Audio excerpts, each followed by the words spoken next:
We're live, Chairman. All right. I'd like to welcome everybody to the August 2021 meeting of the Kentucky State Board of Elections. I'm Ben Chandler, presently chairing the board, and we have with us a quorum of board members, and I will have them introduce themselves right now, and I'll go in the order in which they appear on my screen. Lynn Lane. Good afternoon. I'm Lynn Lane, retired clerk from Ballard County. Sherry Whitehouse. Hello, everyone. Sherry Whitehouse, Bullitt County member. James Lewis. James Lewis, retired county clerk, Leslie County. Deanna Brangers. Good afternoon, everyone. Deanna Brangers, member, Jefferson County. Corey Skolnick. Good afternoon, Mr. Chairman. Corey Skolnick, member, Jefferson County. And Jerry Johnson. Good afternoon, Jerry Johnson, member from Franklin County. And we have with us our esteemed Secretary of State, Michael Adams. Michael, hello.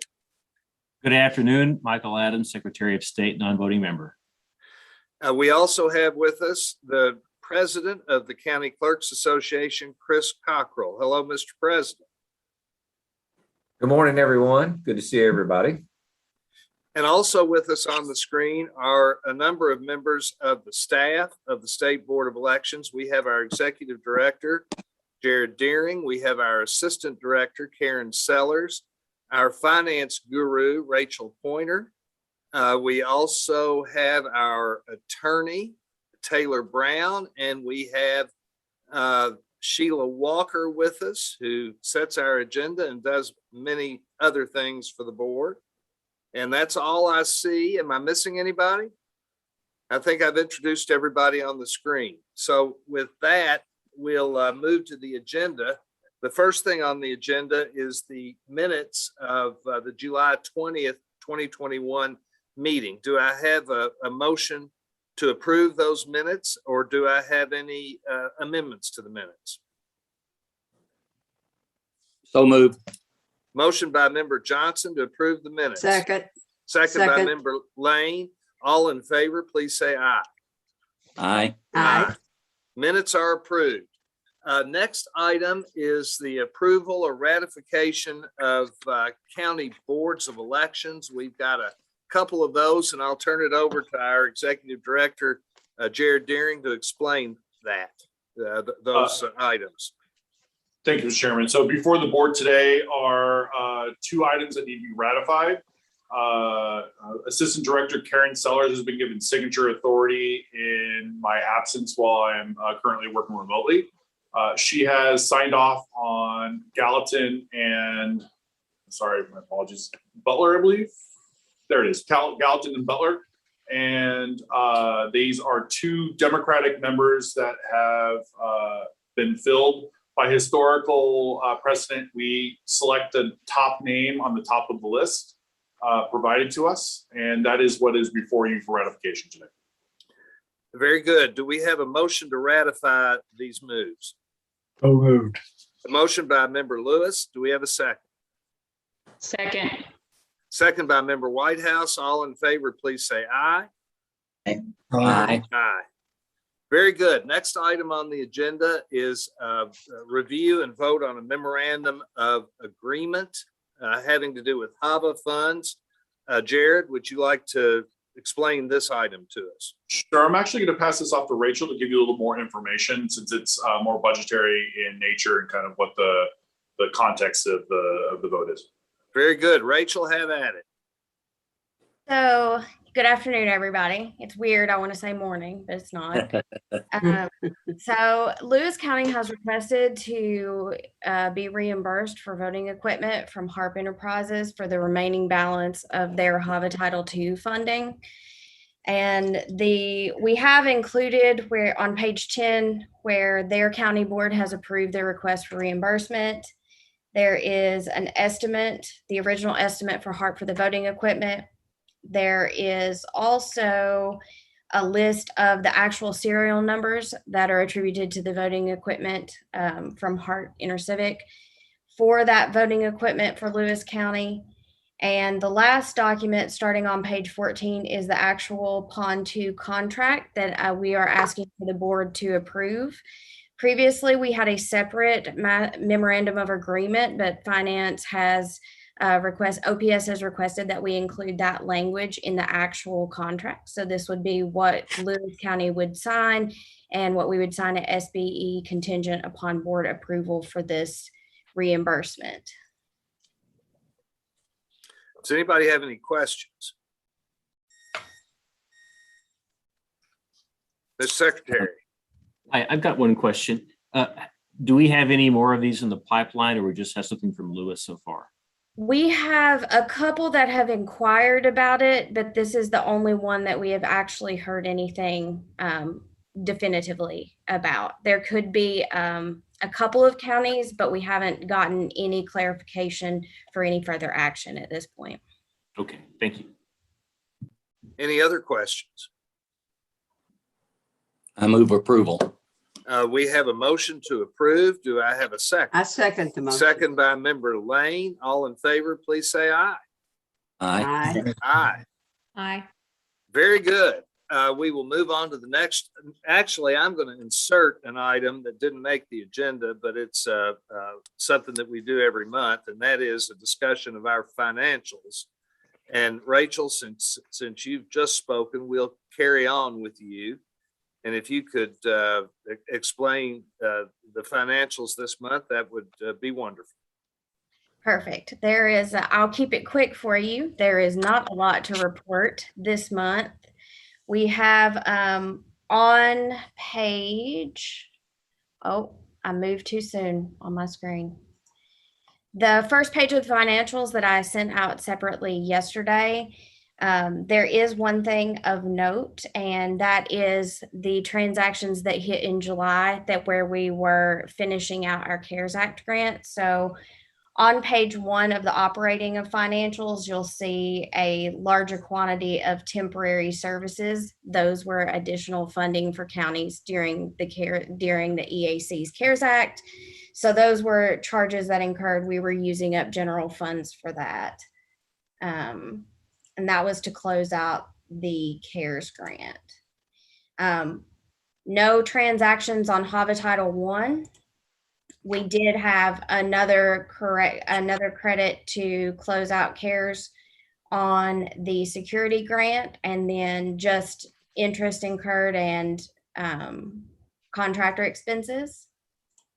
No other expenses on any of our other grants. I didn't include our CARES grant and our CRF grant that had previously been in the board packet because those are now completely gone as of June 30th. So it would have just been the same paperwork as last month, and those will no longer continue going forward. We still plan to anticipate closing out the CARES grant with EAC by the end of this calendar year. So I'm actually talking to EAC this week. So hopefully we can get that wrapped up and get that process started. The last few pages are just your interest statements of what we have gained. And then the last page is a summary for all of the accounts. Excellent. Thank you for that report, Rachel. Do any of the members have any questions about Rachel's financial report?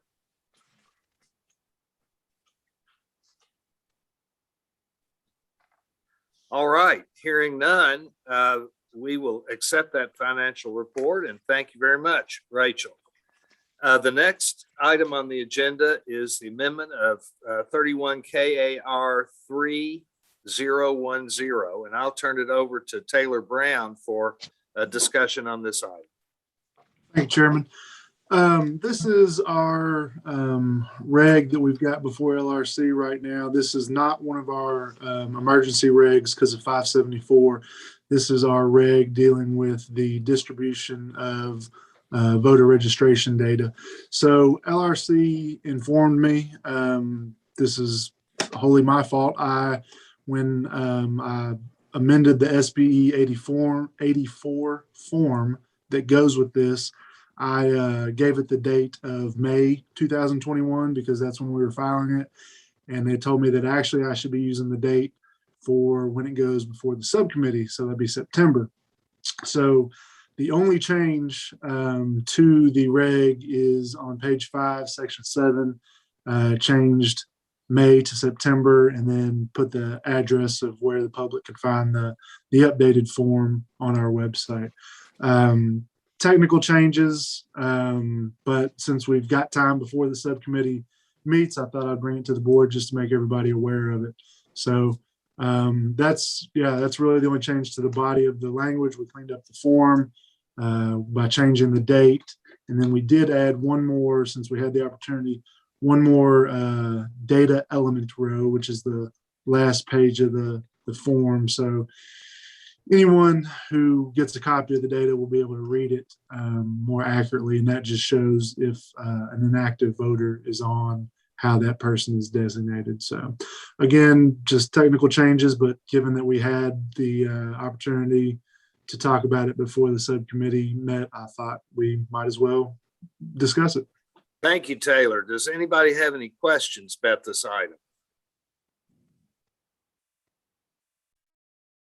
Is there any action that we need to take, or can this be done without action by the board?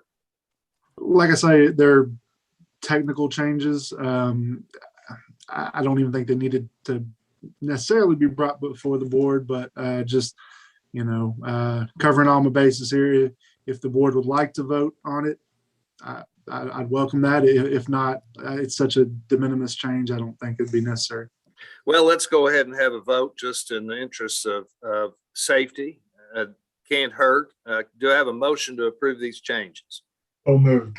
Motion by member Lewis. Do I have a second? Second. Second by member Skolnick. All in favor, please say aye.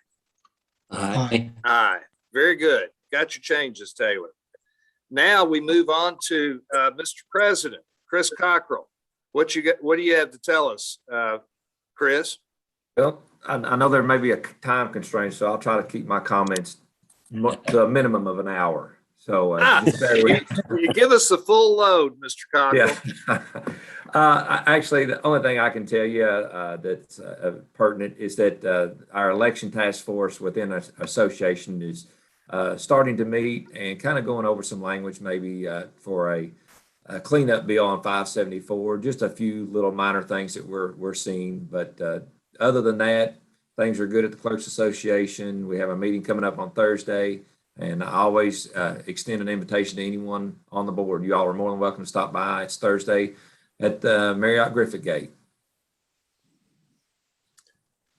Thank you, sir.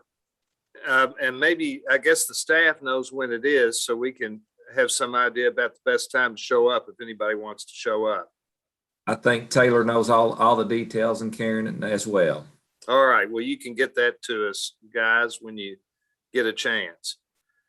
Thank you, Chris, and appreciate the fact that you guys are tightening up legislation. You all have seen the legislation now, and I know have a sense of maybe where it could be improved, and glad you're doing that.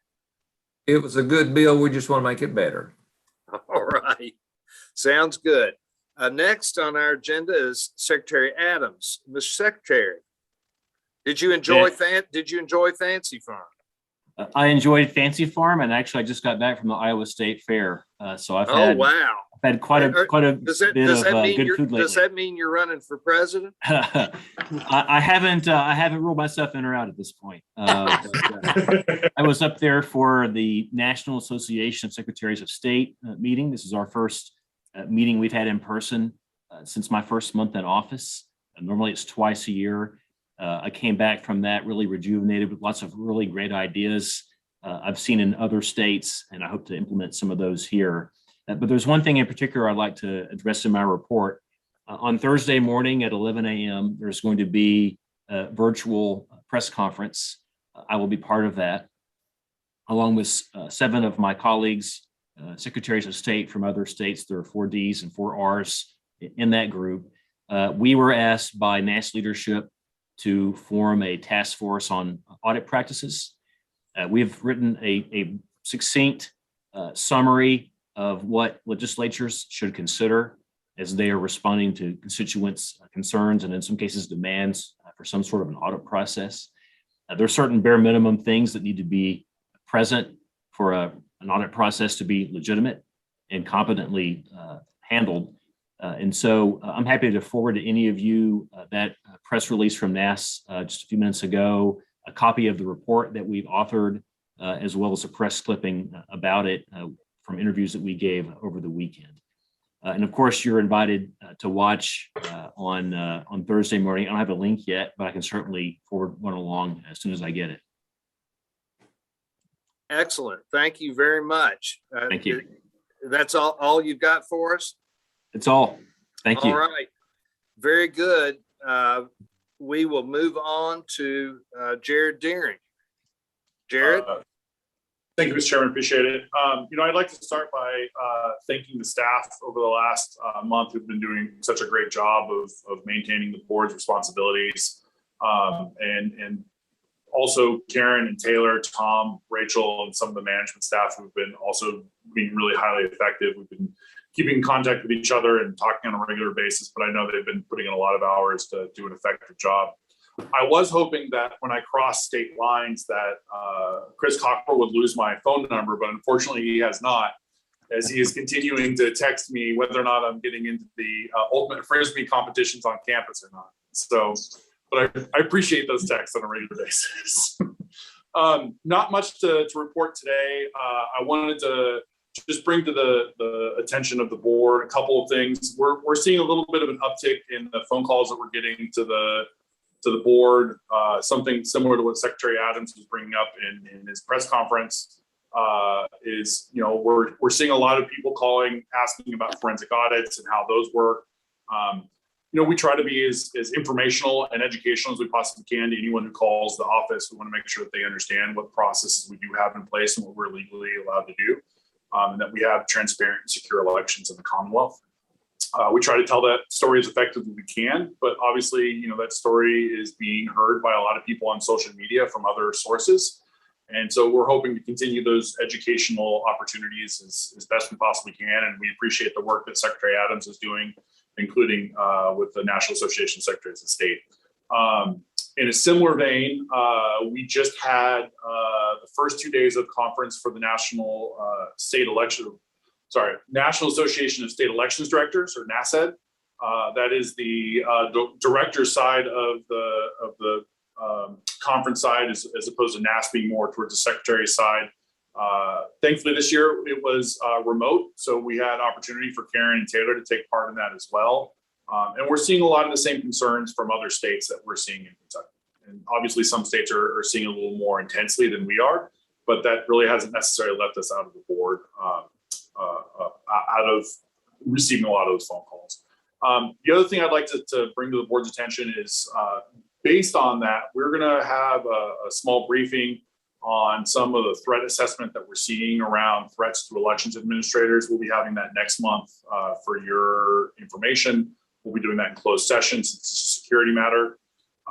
And then I also wanted to bring up that we're also still watching how the COVID variant is affecting the Commonwealth. A lot of the clerks are seeing this in their offices again, and we will be supporting the clerks through this process, including the 2 special elections that should be forthcoming in the next several months, to make sure that those offices are effectively running and have the resources they need to manage that appropriately, effectively, and safely for their voters. That's it for me. All right. Thank you, Jared. Appreciate that very much. We have the next item on our agenda, which is other business. I don't have any other business. Does anybody else have any other business? All right. You will see on your agenda that there's an item that we are going to go into closed session. Well, we're not going to go into closed session. We have had a change there, and Jared's already mentioned it. We're going to get a briefing on security relative to election boards, and that's going to take place now next month. So you all can look forward to that, but we will not discuss that this month. really, there's nothing else for us to discuss in this meeting other than to set the date for our next meeting, and that should be September 21st at 10 in the morning. Is that all right with everybody? Works for me. All right, next meeting of the Kentucky Board of Elections is September 21st, 2021 at 10 a.m. If we don't have anything else, I'll accept a motion to adjourn. So moved. Motion by member Lewis. Do I have a second? Second. Second by member Whitehouse. All in favor, say aye. Aye. Bye. Thank you. Great to see you guys, and we'll see you next month. All right. Bye-bye. Good to see you all. Bye-bye. Bye.